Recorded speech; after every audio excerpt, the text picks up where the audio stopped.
Assalamualaikum warahmatullahi wabarakatuh. Halo semuanya, kembali lagi nih dengan saya di sini.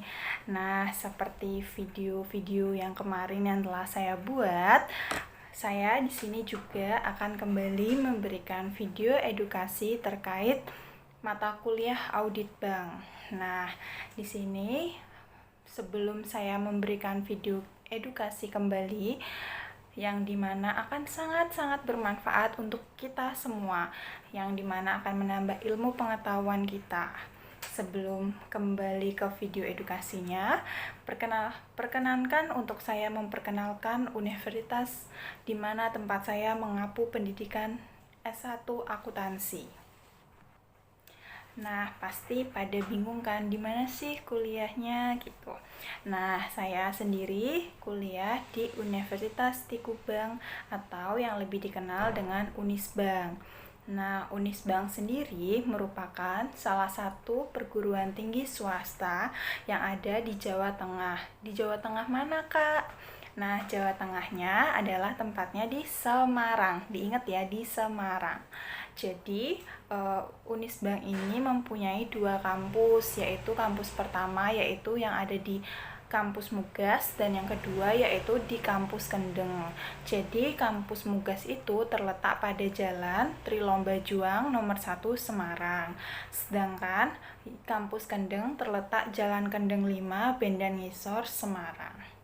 Nah, untuk Unisbank sendiri sudah mengantongi akreditasi B untuk universitasnya, dan Unisbank sendiri merupakan peringkat 119 universitas terbaik di Indonesia. Wah, hebat banget ya, Unisbank sudah memperoleh atau mengantongi nih peringkat 119 universitas terbaik di Indonesia. Dan yang kedua yaitu Unisbank sendiri juga mengantongi peringkat ke-8 kampus terbaik di Semarang. Wah, hebat juga ya Unisbank. Nah, jadi bagi kalian yang ingin untuk mendaftar di Unisbank, tonton terus ya video ini karena sangat bermanfaat.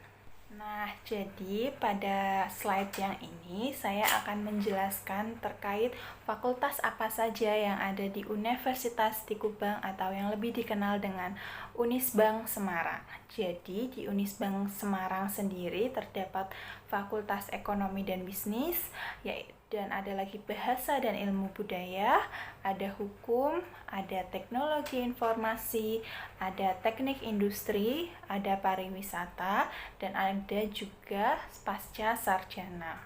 Nah, kalau saya sendiri merupakan mahasiswi dari Fakultas Ekonomi dan Bisnis, program studi S1 Akuntansi.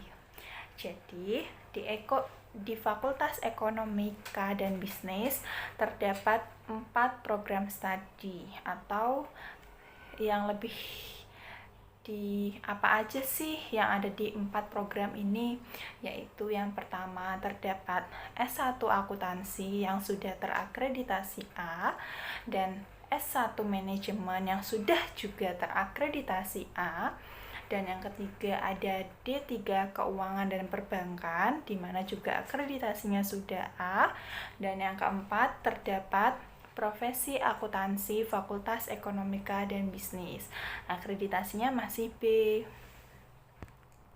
Wah, keren-keren ya, di Fakultas Ekonomi rata-rata akreditasinya sudah A untuk program studi S1-nya dan D3-nya. Nah, bagi kalian juga yang ingin kuliah di Unisbank mengambil akuntansi, boleh juga nih, asalkan kalian tinggal daftar ke Unisbank dengan membawa dan memenuhi persyaratan-persyaratan yang telah ditentukan oleh Unisbank sendiri. Universitas Tikubang, Unisbank, Semarang. Eksis sejak 1968. Semua program studi terakreditasi. Daftar dan registrasi online di website pmb.unisbank.ac.id. Unisbank hebat. Nah, tadi itu merupakan cuplikan fasilitas-fasilitas yang ada di Unisbank. Contohnya tadi ada tempat bank mini untuk Fakultas Ekonomika dan Bisnis, dan ada kitchen juga tuh buat Fakultas Pariwisata. Nah, juga ada lapangan yang luas, ada lapangan parkir yang sangat luas, dan ada perpustakaan di 2 kampus, dan ada juga masjid Unisbank. Nah, Unisbank sudah memiliki masjid dan memiliki ruang tunggu yang sangat bagus pada saat pendaftaran, dan terdapat juga kamar mandi yang dibersihkan setiap hari, dan banyak lagi fasilitas-fasilitas yang akan mendukung kita untuk berkuliah di Unisbank. Jadi kalian ragu untuk kuliah di Unisbank ya? Enggak dong, karena terlihat dari video tadi telah banyak sekali dijelaskan fasilitas-fasilitas apa saja yang akan menunjang pendidikan kita di Universitas Tikubang, Unisbank Semarang. Kuliah di Unisbank aja. Jangan lupa ya dicek linknya untuk pendaftaran Unisbank. Ayo semua, mumpung nanti akan mendapatkan potongan SPI nih. Ayo daftar di Unisbank. Oke, nah kali ini di sini saya akan memaparkan video edukasi terkait program anti pencucian uang dan pencegahan pendanaan terorisme, atau yang lebih kita kenal dengan APU PPT di bank. Nah, perkenalkan, nama saya Triwahyuni dengan NIM 18.05.520188. Saya menempuh pendidikan S1 Akuntansi, tepatnya di kelas D1 Akuntansi untuk mata kuliah Audit Bank. Dan mata kuliah Audit Bank ini saya memiliki dosen pengampu, yaitu Pak Arif Himawan Dwi Nugroho, SE, AK, MM, CA, CPA, selaku dosen pengampu saya. Nah, pada video edukasi ini kita akan belajar mengenai program anti pencucian uang atau APU PPT. Di sini tujuan saya untuk membuat video edukasi ini adalah agar kita dapat mengetahui apa saja sih program-program anti pencucian uang dan mencegah juga adanya pendanaan terorisme, karena terorisme itu sangat berbahaya di Indonesia sendiri karena dapat mengganggu kesejahteraan kita semua. Baik, langsung saja ke videonya. Jangan lupa di like dan di subscribe ya semuanya. Terima kasih. Oke, jadi pada video edukasi ini saya akan menjelaskan terkait 5 pokok materi pembahasan atau 5 pokok pembahasan yang akan saya bahas pada video edukasi ini. Yang pertama yaitu pengertian atau definisi dari pencucian uang dan pendanaan terorisme. Yang kedua yaitu merupakan tahapan pencucian uang. Dan yang ketiga terdapat alasan mengapa bank perlu menerapkan program APU PPT, dan yang keempat yaitu know your customer principle. Nah, pada 4 pembahasan yang pertama ini yaitu memiliki tujuannya masing-masing. Di sini tujuan yang pertama yaitu mengenai pengertian pencucian uang dan pendanaan terorisme. Di sini saya akan membahas mengenai definisi dari pencucian uang dan pendanaan terorisme. Yang kedua, tahapan pencucian uang. Nah, di sini informasi yang kita dapatkan adalah terkait bagaimana tahapan-tahapan terkait pencucian uang. Dan yang ketiga yaitu alasan bank menerapkan APU PPT.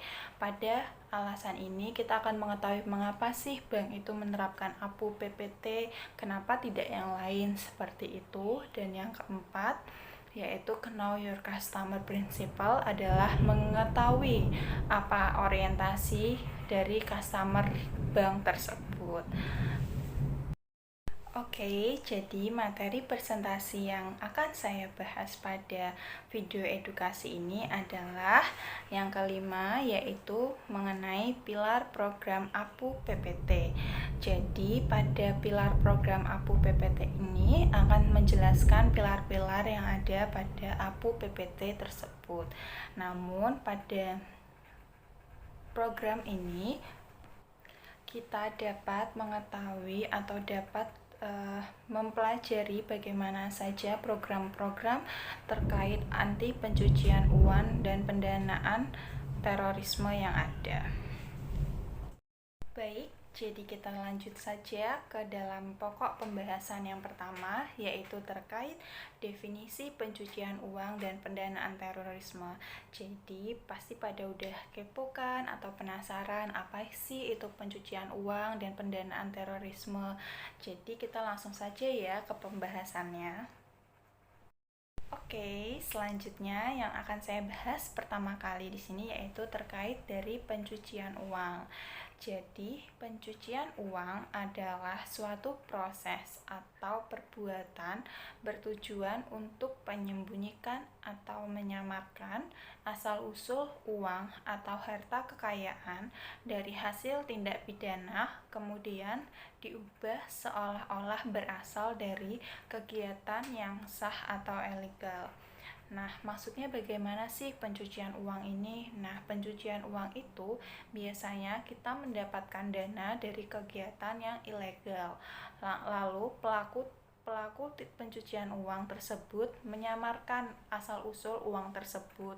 Lalu uang tersebut atau kekayaan tersebut diubah seolah-olah berasal dari kegiatan yang sah atau legal, sehingga para orang yang mengetahui dana tersebut itu mengetahuinya bahwa uang tersebut berasal dari kegiatan yang sah atau ilegal, bukan mengetahui bahwa uang tersebut dari kegiatan yang ilegal. Jadi pelaku tersebut sangat pintar untuk menyembunyikan atau menyamarkan asal-usul uang tersebut. Itulah yang disebut dengan pencucian uang. Selanjutnya yang akan saya bahas di sini yaitu terkait dari pengertian atau definisi terkait mengenai pendanaan terorisme. Jadi, pendanaan terorisme adalah perbuatan menyediakan, mengumpulkan, memberikan, atau meminjamkan dana baik langsung maupun tidak langsung dengan maksud untuk digunakan dan atau yang akan diketahui akan digunakan untuk melakukan kegiatan terorisme, organisasi terorisme, dan proliferasi senjata pemusnahan massal. Jadi, dapat kita simpulkan pendanaan terorisme adalah ketika seseorang memberikan dana atau mengumpulkan dana untuk membiayai suatu kegiatan terorisme di suatu negara. Mungkin pendanaan ini sifatnya sangat ilegal karena membantu atau mendukung kegiatan terorisme itu, di mana terorisme dapat memusnahkan masyarakat-masyarakat di Indonesia, dan ini sangat melanggar peraturan yang telah ditetapkan di Republik Indonesia ini. Nah, selanjutnya pada bab kedua atau materi kedua yang akan saya bahas yaitu terkait tahapan pencucian uang. Jadi di sini saya akan menjelaskan mengenai apa saja tahapan-tahapan pencucian uang. Bagaimana sih pencucian tersebut dari kita mengumpulkan dana yang sangat ilegal bisa menjadi dana yang legal atau sah. Bagaimana saja sih tahap-tahapannya? Jangan kemana-mana ya, tetap ditonton videonya. Oke, selanjutnya saya akan bahas terkait tahap pencucian uang.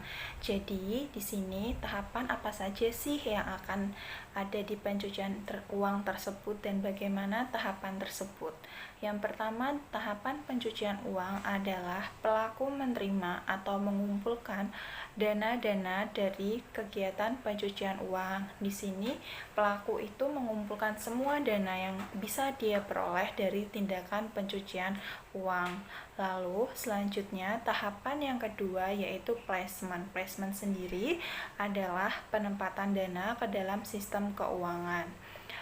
seperti cek, wesel, bank, dan lain-lain. Jadi placement itu ya adalah upaya menempatkan dana tersebut ke dalam sistem keuangan, di mana sistem keuangan tersebut bisa berbentuk seperti cek, biliet giro, wesel, atau yang lainnya ke dalam sistem keuangan yang biasanya itu sistem perbankan. Biasanya pada tahap pertama ini yaitu placement, skema pencucian uang akan mudah terdeteksi. Nah, maka para pelaku memutar otaknya bagaimana sih caranya agar pencucian uang tersebut tidak dapat terdeteksi. Nah, biasanya itu pelaku menggunakan berbagai cara. Salah satunya yaitu smurfing. Smurfing adalah memecah transaksi keuangan menjadi jumlah tertentu untuk menghindari pelaporan yang ada di berbagai kota. Selanjutnya, setelah mengumpulkan lalu ke placement, selanjutnya ada tahapan yang ketiga yaitu layering. Layering itu apa sih? Layering sendiri merupakan penggabungan harta kekayaan yang telah tampak sah, atau lebih jelasnya adalah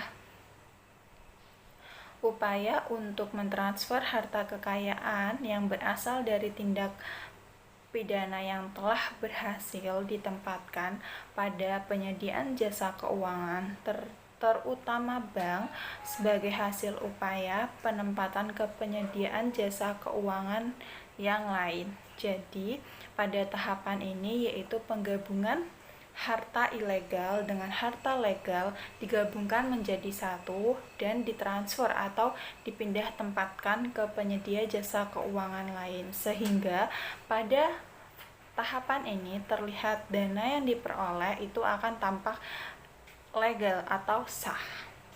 Dan selanjutnya yang ketiga yaitu integration. Integration sendiri secara garis besar merupakan pemisahan hasil kejahatan dari sumbernya melalui kompleksitas transaksi, atau yang lebih jelas merupakan upaya penggunaan harta kekayaan yang berasal dari tindak pidana yang telah berhasil masuk ke dalam sistem keuangan melalui penempatan atau transfer sehingga seolah-olah menjadi harta kekayaan yang halal atau legal. Nah, biasanya harta kekayaan tersebut akan digunakan untuk kegiatan bisnis yang halal, atau juga dapat harta tersebut digunakan untuk membiayai kembali kegiatan kejahatan. Biasanya pada tahapan integration ini pencucian uang sangat sulit untuk dideteksi oleh pihak pemeriksa karena pada tahap ini uang sudah membaur menjadi satu. Namun apabila terdapat jejak memo kredit atau dokumen kredit seperti tagihan atau cek untuk membeli tanah dan yang lainnya, maka pada tahapan ini pengecekan akan mendapatkan atau sangat mudah untuk dideteksi oleh para pemeriksa. Baik, jadi selanjutnya yang pada materi yang ketiga yang akan saya bahas di sini adalah terkait alasan bank menerapkan program APU PPT. Jadi di sini kita akan mempelajari atau kita akan mendapatkan informasi mengapa bank tersebut menerapkan program APU PPT di bank tersebut. Daripada kita lama-lama, kita langsung saja ya ke pembahasannya. Jadi, di sini saya akan menjelaskan alasan bank menerapkan program APU PPT. Di sini terdapat dua alasan bank mengapa menerapkan program APU PPT, yaitu alasan yang pertama adalah untuk menguji kepatuhan terhadap ketentuan yang telah berlaku. Dan yang kedua yaitu mencegah atau menurunkan risiko reputasi BPR dapat dijadikan tempat untuk melakukan pencucian uang dan pendanaan terorisme. Jadi di sini alasan banknya sangat logis ya. Jadi yang dimana yang pertama yaitu menguji atau mengecek kepatuhan terhadap ketentuan yang berlaku, apakah sudah sesuai dengan ketentuan atau kepatuhannya terhadap bank tersebut. Yang kedua yaitu adalah mencegah atau menurunkan resiko reputasi BPR, dimana apabila resiko reputasi bank semakin buruk, maka bank tersebut akan memiliki resiko yang sangat besar. Nah, di sini saya akan menjelaskan terkait kebijakan pelaksanaan APU PPT. Sebelumnya sudah saya menjelaskan terkait alasan mengapa bank perlu melakukan atau menerapkan APU PPT. Nah, pada kali ini bagaimana sih kebijakan dalam pelaksanaan APU PPT tersebut? Yaitu yang pertama, bank atau penyedia jasa keuangan wajib mengidentifikasi, menilai, dan memahami resiko tindak pidana pencucian uang dan atau tindak pidana pendanaan terorisme terkait dengan nasabah, negara, atau area geografis, produk, jasa transaksi, atau jaringan distribusi atau yang lebih dikenal dengan delivery channel, termasuk kewajiban untuk yaitu yang pertama mendokumentasikan penilaian resiko, yang kedua yaitu mempertimbangkan seluruh faktor resiko yang relevan sebelum menetapkan tingkat keseluruhan resiko serta tingkat dan jenis mitigasi resiko yang memadai untuk diterapkan. Yang ketiga yaitu mengkinikan penilaian resiko secara berkala, dan yang terakhir yaitu memiliki mekanisme yang memadai terkait penyediaan informasi penilaian resiko kepada instansi yang berwenang. Nah, pada poin yang kedua yaitu bank atau penyedia jasa keuangan wajib memiliki kebijakan, pengawasan, dan prosedur pengelolaan dan mitigasi resiko pencucian uang dan pendanaan terorisme yang disetujui oleh direksi dan dewan komisaris agar penyedia jasa keuangan atau yang lebih dikenal dengan bank mampu mengelola dan memitigasi resiko yang telah diidentifikasi. Bank atau penyedia jasa keuangan wajib memantau penerapan kebijakan, pengawasan, dan prosedur yang telah dimaksud pada pengertian yang di atas dan meningkatkan penerapannya jika diperlukan. Dan penyedia jasa keuangan wajib menetapkan tindakan yang lebih mendalam untuk mengelola dan memitigasi resiko dalam hal resiko yang telah diidentifikasi. Oke, selanjutnya kita akan ke materi yang keempat, yaitu Know Your Customer Principle, atau yang lebih kita kenal dengan KYC, yang merupakan suatu prinsip yang dianut oleh suatu bidang perbankan untuk mengetahui identitas nasabah, memantau kegiatan transaksi nasabah, termasuk pelaporan transaksi yang mencurigakan. Jadi, pada materi keempat ini kita akan mendapatkan informasi terkait bagaimanakah kita mengenali atau lebih mengenal customer kita di bidang perbankan. Jadi, Know Your Customer Principle adalah bagaimana cara atau prinsip agar kita dapat mengetahui atau mengidentifikasi seorang customer. Apakah customer itu bermasalah atau memiliki resiko yang tinggi atas kegiatan APU PPT. Oke, selanjutnya di sini saya akan membahas terkait kelompok dan informasi nasabah. Yang pertama yaitu bank atau PJK, penyedia jasa keuangan, wajib mengelompokkan nasabahnya. Yang pertama yaitu perseorangan, yang kedua yaitu korporasi. Korporasi adalah sekumpulan orang dan atau kelompok yang terorganisasi, baik yang merupakan badan hukum, legal person, maupun bukan badan hukum. Antara lain contohnya seperti perusahaan, yayasan, koperasi, perkumpulan, keagamaan, partai politik, lembaga swadaya masyarakat, atau organisasi non-profit dan organisasi kemasyarakatan. Dan yaitu yang ketiga, perikatan lainnya atau yang lebih kita kenal sebagai legal arrangement. Dan selanjutnya yang akan kita bahas ke nomor 2, yaitu sebelum melakukan hubungan transaksi usaha dengan calon nasabah, bank atau PJK penyedia jasa keuangan wajib meminta informasi untuk mengetahui profil dari nasabah tersebut. Nah, untuk mengetahui profil nasabah dapat dibagi kembali menjadi 3, yaitu yang pertama perseorangan, yang kedua yaitu korporasi, dan yang ketiga yaitu perikatan lainnya.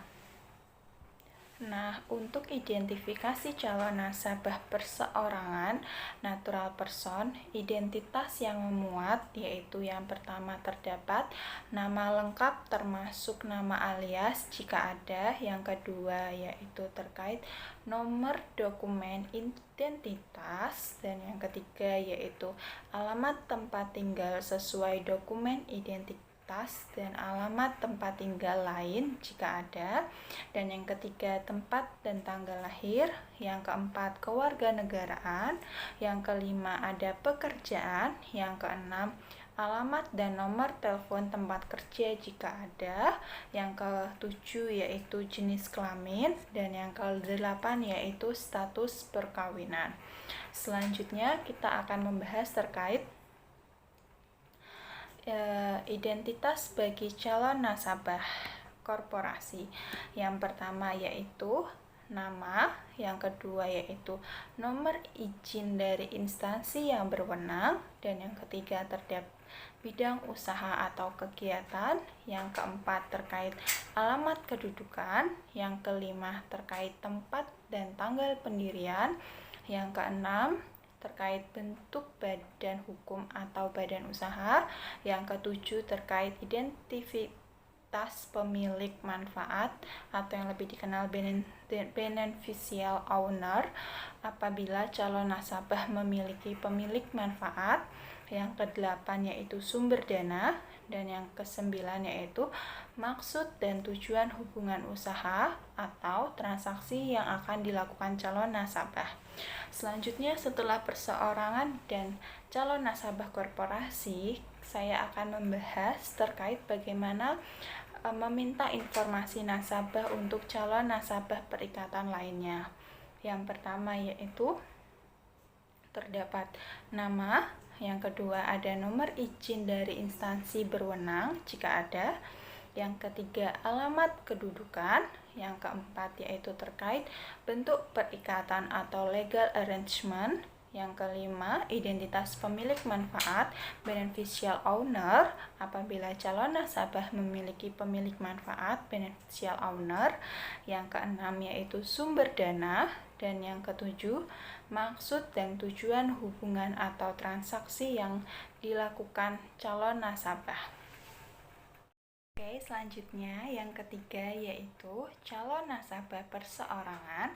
Pastikan apakah termasuk orang yang populer secara politis, termasuk anggota keluarga sampai derajat kedua, baik horizontal maupun vertikal, dan pihak terkait. Pihak terkaitnya contohnya seperti perusahaan di mana tempat calon nasabah bekerja atau hubungan dekat seperti supir atau asisten pribadi dan sebagainya. Dan yang keempat atau yang terakhir terdapat dalam hal calon nasabah korporasi, maka mencakup pula siapa pemilik manfaat atau yang lebih dikenal dengan beneficial owner. Selanjutnya, saya akan membahas terkait political exposed person atau orang yang populer di bidang politik. Jadi, apabila calon nasabah merupakan political exposed person atau yang lebih dikenal dengan PEP, selanjutnya yaitu meliputi PEP asing dan domestik adalah orang yang diberi kewenangan untuk melakukan fungsi penting atau prominent function oleh negara lain, asing, dan dalam negeri seperti kepala negara atau pemerintahan, politisi senior, pejabat pemerintahan senior, pejabat militer, atau pejabat di bidang penegakan hukum, eksekutif senior pada perusahaan yang dimiliki oleh negara, pejabat penting, dan partai politik. Selanjutnya, PEP adalah orang yang diberi kewenangan untuk melakukan fungsi penting atau yang dikenal dengan prominent function oleh organisasi internasional seperti senior manager, meliputi antara lain direktur, deputi direktur, dan anggota dewan atau fungsi yang setara. Jadi PEP itu dapat dibedakan menjadi dua, yaitu PEP asing dan domestik. PEP asing itu terkait dengan ranah internasional, sedangkan untuk PEP domestik terkait dengan ranah negara atau yang berada di dalam negeri. Selanjutnya, terkait pengelompokan calon nasabah dan nasabah resiko. Bank atau PJK penyedia jasa keuangan wajib mengelompokkan calon nasabah dan nasabah berdasarkan tingkat resiko terjadinya pencucian uang dan atau pendanaan terorisme atau yang lebih dikenal dengan APU PPT.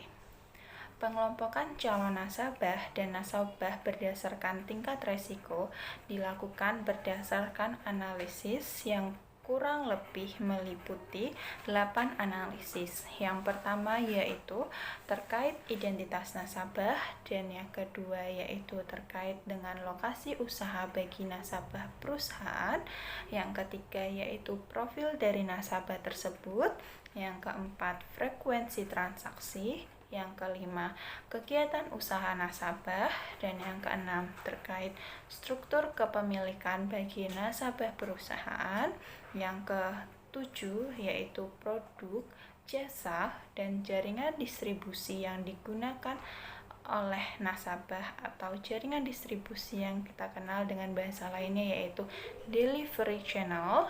Yang kedelapan yaitu atau yang terakhir berkaitan dengan informasi lainnya yang dapat digunakan untuk mengukur tingkat resiko nasabah tersebut. Baik, selanjutnya saya di sini akan menjelaskan terkait beneficial owner.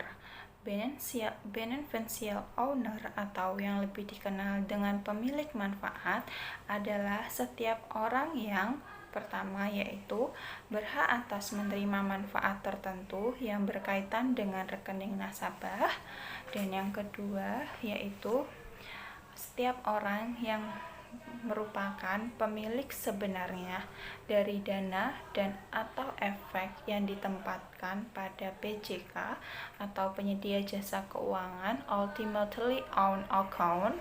Yang ketiga yaitu mengendalikan transaksi nasabah, dan yang keempat yaitu memberikan kuasa untuk melakukannya transaksi, dan yang kelima yaitu mengendalikan korporasi atau perikatan lainnya legal arrangement, dan atau yang terakhir yaitu merupakan pengendali akhir dari transaksi yang dilakukan melalui badan hukum atau berdasarkan surat perjanjian. Jadi, beneficial owner atau pemilik manfaat adalah mencakup enam arti ini. Selanjutnya, yang akan saya bahas terkait dengan materi yang kelima atau materi yang terakhir, di mana materi ini terkait mengenai pilar program APU PPT. Program APU PPT merupakan bagian dari penerapan manajemen risiko penyedia jasa keuangan atau yang lebih kita kenal dengan bank juga secara keseluruhan. Nah, penerapan program APU PPT ini ada apa saja sih dan pengendalian-pengendalian apa saja atau penerapan manajemen risiko seperti apa yang terdapat pada penyedia jasa keuangan. Selanjutnya akan kita bahas. Jangan kemana-mana ya, tetap ditonton videonya. Terima kasih. Jadi, di sini penerapan program APU PPT dibagi menjadi 5, yaitu yang pertama, pengawasan aktif direksi dan dewan komisaris, dan yang kedua adalah terkait dengan kebijakan dan prosedur, dan yang ketiga mengenai pengendalian intern, dan yang keempat terkait mengenai sistem informasi manajemen, dan yang kelima atau yang terakhir terkait sumber daya dan pelatihan. Jadi pada materi yang kelima ini kita akan membahas 5 program pengendalian atau 5 program manajemen risiko pada APU PPT. Selanjutnya yang pertama akan kita bahas ya. Jadi di sini saya akan menjelaskan terlebih dahulu yaitu terkait pengawasan aktif direksi. Pengawasan aktif direksi terdapat 7, yaitu pertama, memastikan penyedia jasa keuangan memiliki kebijakan dan prosedur penerapan program APU PPT. Dan yang kedua yaitu mengusulkan kebijakan dan prosedur tertulis yang bersifat strategis mengenai penerapan program APU PPT kepada Dewan Komisaris. Dan yang ketiga yaitu memastikan penerapan program dan PPT dilaksanakan sesuai dengan kebijakan dan prosedur tertulis yang telah ditetapkan. Ya, yang keempat yaitu membentuk unit kerja khusus dan atau menunjuk pejabat yang bertanggung jawab terhadap penerapan program APU dan PPT. Yang kelima yaitu melakukan pengawasan atas kepatuhan unit kerja dalam menerapkan program APU dan PPT.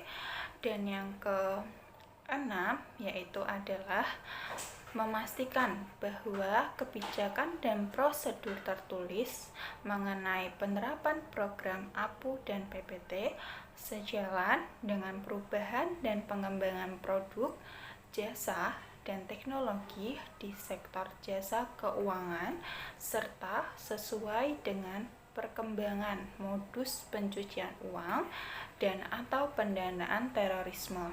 Dan yang ketujuh atau yang terakhir terkait memastikan bahwa seluruh pegawai, khususnya pegawai dari satuan kerja terkait dan pegawai baru telah mengikuti pelatihan yang berkaitan dengan penerapan program APU dan PPT secara berkala. Selanjutnya yaitu pengawasan aktif Dewan Komisaris.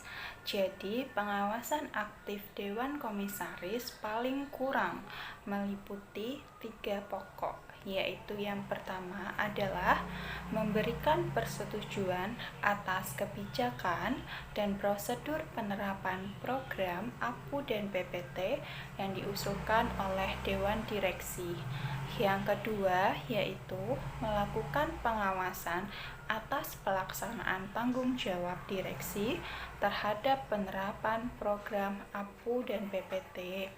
Dan yang ketiga atau yang terakhir adalah memastikan adanya pembahasan terkait pencucian uang dan atau pendanaan terorisme dalam rapat direksi dan Dewan Komisaris. Selanjutnya, materi yang kedua yaitu terkait dengan kebijakan dan prosedur.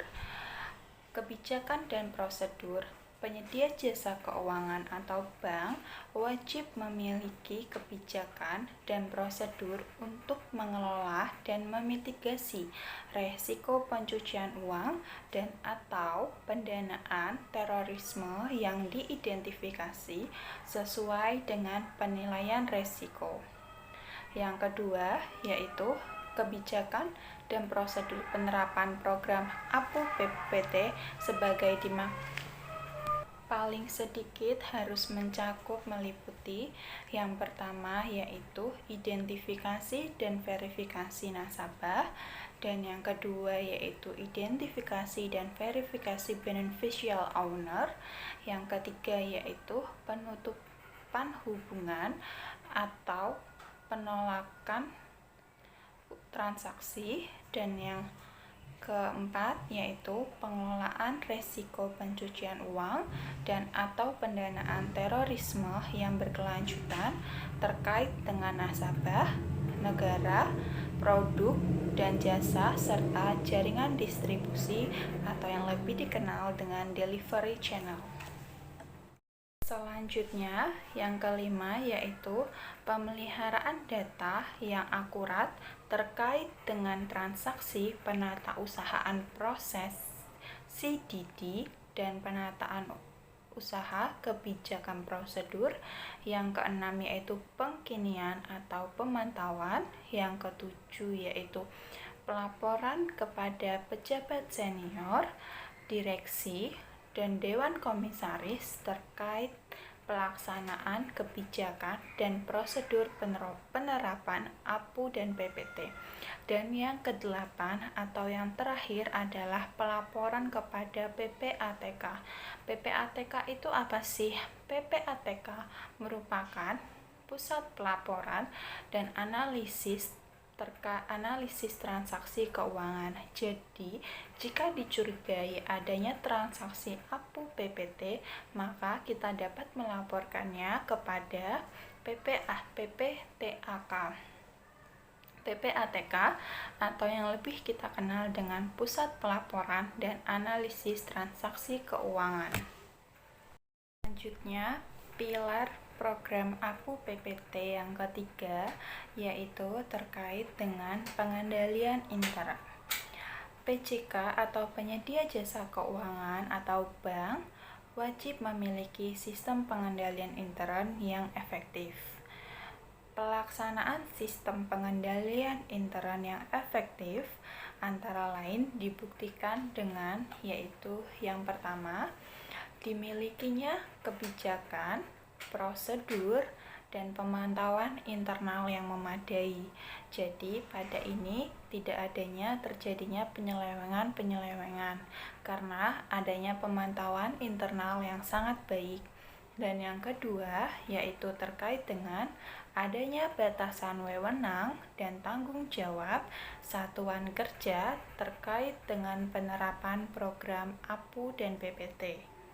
Jadi, pada bahasan yang kedua ini, di mana terdapat adanya batasan pemisahan fungsi terkait dengan kinerja-kinerja yang ada pada suatu perusahaan tersebut.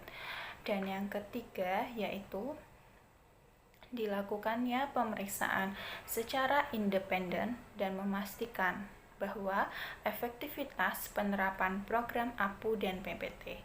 Jadi, pada pembahasan yang ketiga ini adalah untuk menilai apakah penerapan dari program APU dan PPT berjalan dengan efektif atau tidak, dan melakukan pemeriksaan apakah program APU PPT yang diterapkan di penyedia jasa keuangan apakah telah sesuai dengan prosedur-prosedur APU PPT yang ingin diterapkan pada perusahaan tersebut.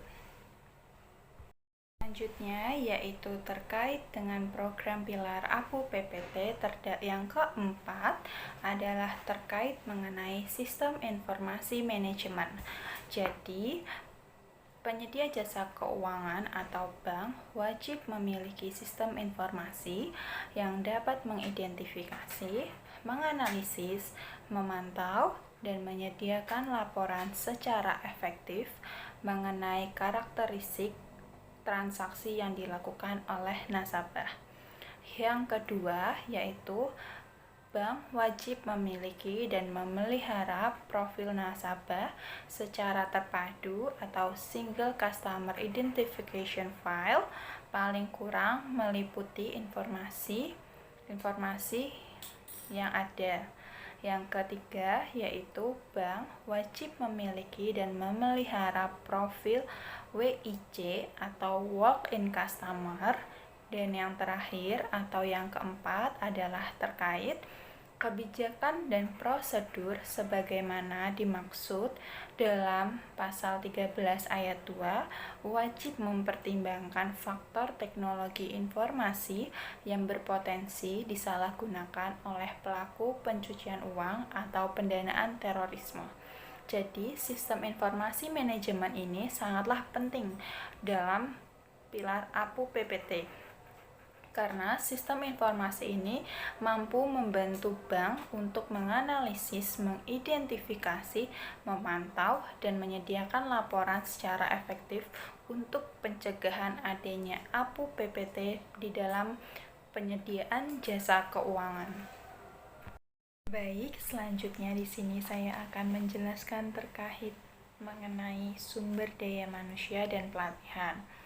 Nah, untuk mencegah digunakannya penyedia jasa keuangan atau bank sebagai media atau tujuan pencucian uang dan atau pendanaan terorisme yang melibatkan pihak intern dari bank tersebut, bank wajib melakukan yaitu yang pertama, prosedur penyaringan dalam rangka penerimaan karyawan baru atau yang lebih dikenal dengan pre-employer screening, dan yang kedua yaitu terkait pengenalan dan pemantauan terhadap profil karyawan. Selanjutnya, bank wajib menyelenggarakan pelatihan yang berkesinambungan tentang yaitu yang pertama, penerapan ketentuan peraturan perundang-undangan yang terkait dengan program APU PPT. Yang kedua yaitu teknik, metodologi, dan tipologi pencucian uang dan atau pendanaan terorisme. Dan yang terakhir yaitu mengenai kebijakan dan prosedur penerapan program APU dan PPT serta peran dan tanggung jawab pegawai dalam mencegah dan memberantas pencucian uang dan atau pendanaan terorisme. Di akhir presentasi atau video edukasi ini, saya akan memberikan kalian semua kalimat inovasi yang sangat berpengaruh dalam diri saya adalah Allah tidak membebani seorang hamba melainkan sesuai dengan kemampuannya. Jadi Allah tersebut tidak akan memberikan ujian atau cobaan di luar kemampuan batas dari hambanya sendiri. Ya, sekian video edukasi saya terkait APU PPT. Terima kasih atas perhatiannya yang telah diberikan terhadap video edukasi ini, dan terima kasih atas like dan subscribe. Bagi yang belum like dan subscribe, jangan lupa ya di like dan di subscribe. Terima kasih semuanya. Sampai bertemu pada video pembelajaran selanjutnya. Terima kasih.